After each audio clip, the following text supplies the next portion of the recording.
Hello viewers, আজকের ভিডিওতে আমি কমিউনিকেশনের অ্যামপ্লিটিউড মডুলেশন রিলেটেড আরও একটি গুরুত্বপূর্ণ প্রবলেম সলভ করব। তবে ভিডিওটি শুরু করার আগে আমি অবশ্যই বলবো, যারা আমার চ্যানেলে একদম নতুন তারা আমার প্লেলিস্ট থেকে কমিউনিকেশনের উপর অ্যাটলিস্ট কমিউনিকেশনের অ্যামপ্লিটিউড মডুলেশন রিলেটেড বেসিক ক্লাসগুলো একটু দেখে আসুন, তাহলে আপনাদের বুঝতে সুবিধা হবে।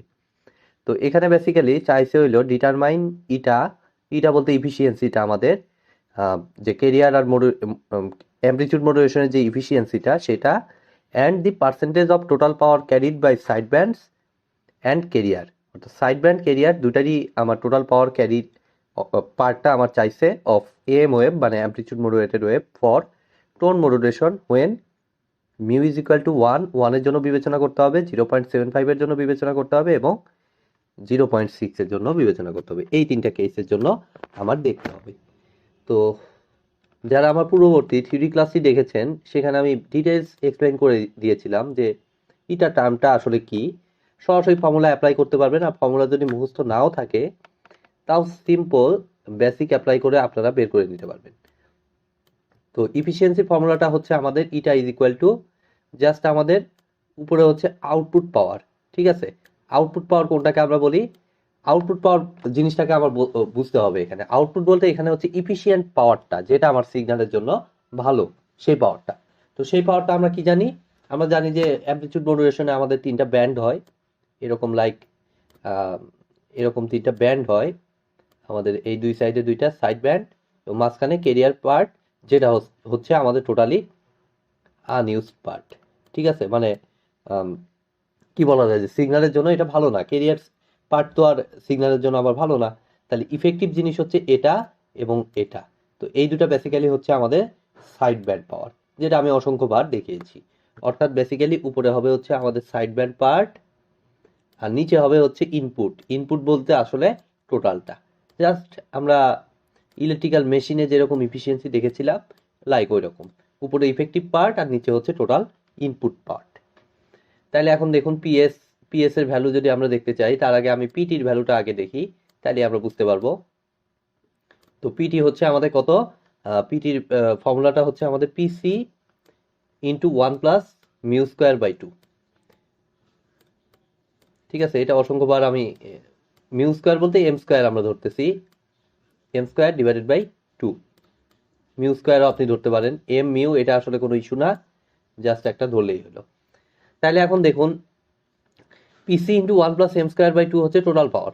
তো এইটাকে যদি গুণন করে দিই তাহলে পিসি প্লাস পিসি ইন্টু m²/2, যেখানে পিসিটা হচ্ছে আমার ক্যারিয়ার পাওয়ার আর পিসি ইন্টু m²/2টা হচ্ছে আমার কি বলা যাবে, তাহলে ওইটা আর একটা পাওয়ারই তো আছে, সেটা হচ্ছে side band power. That means PC into m²/2টা হচ্ছে আমার সাইড ব্যান্ড পাওয়ার। তাহলে পিএস এর জায়গায় আমি লিখবো হচ্ছে পিসি ইন্টু m²/2। তাহলে এখন দেখুন পিসি পিসি কাটা যাচ্ছে, আর এটাকে যদি আমরা একটু লসাগু করি তাহলে দেখুন 2 উপরে m² আর নিচে হচ্ছে আমার কত 1 প্লাস,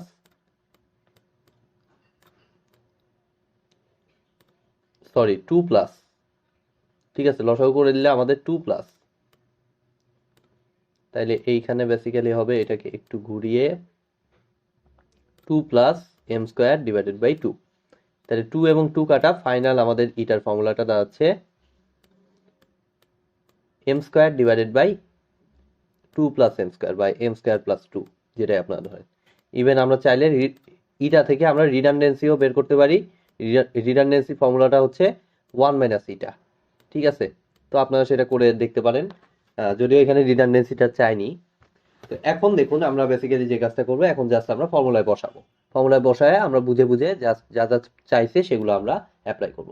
তো এইখানে মিউ দ্বারা প্রকাশ করছে, সো এটা আসলে মিউ দ্বারা প্রকাশ করলে ভালো হইতো। সো আমরা কিছুই নাই, এখানে জাস্ট ফর্মুলা অ্যাপ্লাই করার সময় এটাকে মিউ দ্বারাই প্রকাশ করি। তাহলে মিউ ইজ ইকুয়াল টু 1 হলে আমাদের দেখুন ইটার ভ্যালুটা আমার দাঁড়াচ্ছে, জাস্ট এম এর জায়গায় আপনি মিউ ধরে নেন। তাহলে এম এর জায়গায় মিউ ধরলে আমার 1² / 2 প্লাস m², সরি এটা 1² হবে, এটা কত 1²। তাহলে এখন জাস্ট একটু ক্যালকুলেটর ইউজ করব। 1/1/3 1/3 আর কি শুধু। তাহলে 0.33। আমরা যদি একটু পার্সেন্টেজে নিয়ে নেই তাহলে একটু ভালো হয় আমার এইখানে বুঝতে। যেহেতু ইটার ভ্যালুটা আমরা সবসময় পার্সেন্টেজে ধরি, সেই কারণে এটাকে আমরা পার্সেন্টেজে নিয়ে দিচ্ছি। তাহলে 33.33%। তাহলে আমরা এই কেসটা বুঝতে পারলাম মোটামুটি। ইটার ভ্যালুটা হচ্ছে 33.33%। তাহলে এখন কি বাদ বাকিগুলো পাওয়া যাবে না? দেখুন তো, the total power carried by side bands. তো এটা কিন্তু খুব একটা ক্যালকুলেশনের কিছুই নেই, জাস্ট আমরা ইটার ভ্যালু যা পাইছি সেটাই কিন্তু আমার সাইড ব্যান্ডের পাওয়ার। দেখুন ভালো করে বোঝার চেষ্টা করুন যে আমার total power carried by side band, side band কতটুকু পার্ট নিছে সেটাই হচ্ছে আমার আলোচ্য বিষয়। তো ইটাটা দেখুন উপরে আমার পিএস আছে, টোটালের রেসপেক্টে আমাদের সাইড ব্যান্ডটা কত পাওয়ার নিছে সেটাই তো হচ্ছে আমার ইটা। দ্যাট মিনস আমাদের পি অফ সাইড ব্যান্ডের পাওয়ারটা হচ্ছে P of S, eater value দ্বারা ইটার সিগনিফিকেন্সটা হচ্ছে আমার, এটা দ্বারা আমরা সাইড ব্যান্ডের পাওয়ারটাকে বুঝে থাকি। তাহলে এটা হচ্ছে 33.33%। ঠিক আছে, তাহলে এখন আর কি চাইছে দেখুন, আর চাইছে হলো আমার কেরিয়ারের পাওয়ার ক্যারির অংশটা কত। তাহলে কেরিয়ারে কত হবে, পিসি দ্বারা যদি প্রকাশ করি তাহলে জাস্ট 100 থেকে 33.33 মাইনাস করে দিতে হবে। সিম্পল জিনিস একদম। টোটাল পার্সেন্টেজ 100, তাহলে 100 মাইনাস 33.33 করলে আমাদের দেখুন আসতেছে 66.67%।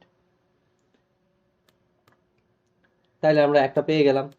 তো একই সিস্টেমে বাদ বাকি দুইটা আমার বের করতে হবে। তো আমি একটু দ্রুত আমি ক্যালকুলেশন করে দিচ্ছি। দেখুন এখানে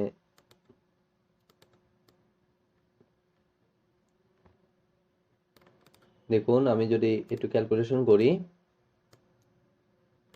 তাহলে মিউ ইজ ইকুয়াল টু এবার কত ধরবো, এবার ধরবো হচ্ছে 0.75।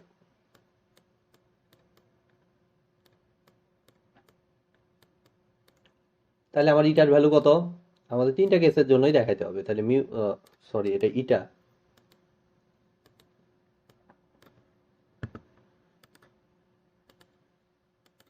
ইটার ভ্যালুটা আমার আসতেছে 0.75 এর উপর স্কোয়ার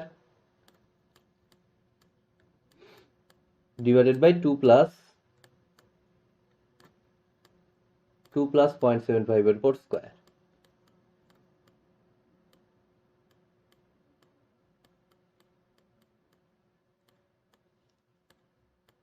হিসাব পরে করতেছি। একবারে আরেকটা কত চাইছে, mu is equal two 0.6, just value বসাবো, যা আসবে সেটাই হবে আমার অ্যান্সার।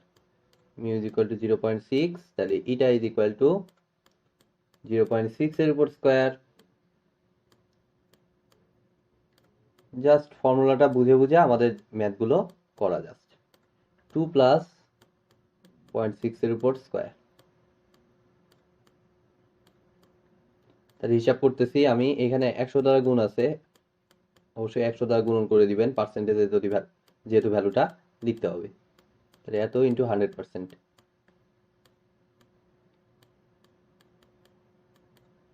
তাহলে আমরা হিসাব করলে দেখুন আমার আসতেছে পয়েন্ট। আমরা একটা কাজ করি, একটা ক্যালকুলেটারে একটা কনস্ট্যান্ট নিয়ে নেই, ভেরিয়েবল নিয়ে নেই, x square divided by 2 plus x square দিয়ে এক্স এর ভ্যালু একবার 0.75 বসাই ক্যালক ইউজ করে। তাহলে আমার আসতেছে 0.2195, 21.95%।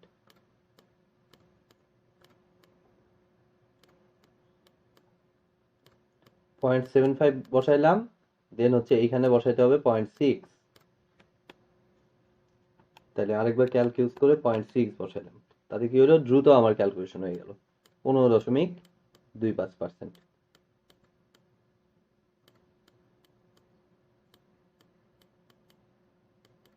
তাহলে আমরা কি বুঝতে পারছি, এইখানে সাইড ব্যান্ড পাওয়ারটা হচ্ছে আমার, জাস্ট ইটার ভ্যালু যা হবে সেটাই হবে আমার সাইড ব্যান্ড পাওয়ারের পার্টটা, 21.95%। আর পিএস, আর খেয়াল করে দেখুন রিডান্ডেন্সির যা ভ্যালু সেটাই আমার বেসিক্যালি হচ্ছে ক্যারিয়ার পাওয়ার। ঠিক আছে, কারণ রিডান্ডেন্সি মানে 1 মাইনাস ইটা, পার্সেন্টেজে দেখলে 100 মাইনাস ইটা। তাহলে পিএস এইটার ক্ষেত্রে 15.25, 15.25%। আর আমাদের কত ক্যারিয়ার পাওয়ারটা কত, তাহলে 100 থেকে 21.95 বাদ দিয়ে দিব। 100 মাইনাস 21.95 78.05% ক্যারিয়ার পাওয়ার।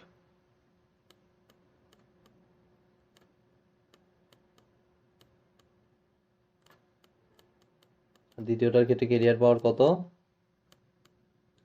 জাস্ট 100 থেকে 15.25 বাদ, 100 মাইনাস 15.25 84.75%।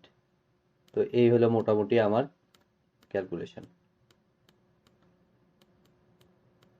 মোটামুটি না টোটাল ক্যালকুলেশন আর কি, প্রত্যেকটা জিনিসই দেখে দিলাম, যদিও সিম্পল একদম ক্যালকুলেশন ছিল, আপনারা বসাইলেই পারবেন।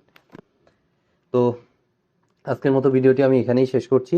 ভিডিওটি যদি ভালো লেগে থাকে অবশ্যই ভিডিওতে একটি লাইক দিবেন, বন্ধুদের সাথে বেশি বেশি শেয়ার করবেন, আর চ্যানেলে নতুন হয়ে থাকলে অবশ্যই চ্যানেলটি সাবস্ক্রাইব করবেন। ধন্যবাদ।